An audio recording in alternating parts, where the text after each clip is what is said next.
Personal present. My name is Lilibet Cabezas Castro, 26 years. I am from Colombia and Arauca. In where I hotel, I purchased food at Morris with my husband. Industrial General, Tea Paper House, Fatba.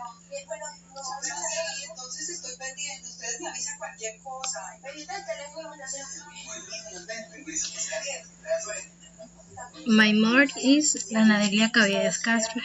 Her house is 60 years. Head lives in Colombia. The color of his hair is brown. He has brown edges.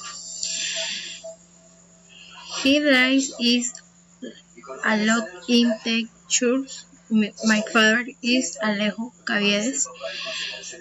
His hair is 67 years.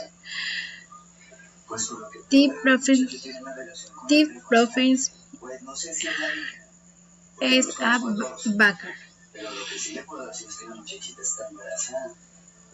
He had two brothers.